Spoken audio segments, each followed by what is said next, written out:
الله فرمایي ما خپل محبوب د مسجد حرام نه روان کو مسجد اقصا ته مې بوستلو د څه دپاره لنوریه من آیاتنا.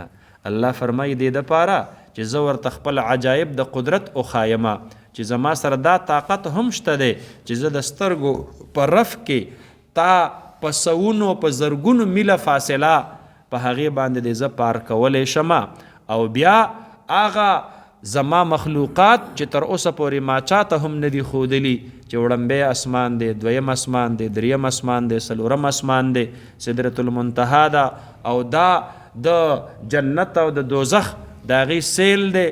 نو الله رب العالمین فرمایي لنوریه من آیاتنا. ما خپل محبوب په لیلة المعراج کې د دې دپاره بوستلو چې زه ورته خپل عجایب د قدرت وښایمه. او انه هو السمیع البصیر، دقه الله رب العالمین اوریدونکی هم دی او لیدونکی هم دی. الله رب العالمین دی په نن وخت کې زمونږ د فلسطین په دغه مظلومه مسلمانانو باندې خپل رحم وکړي.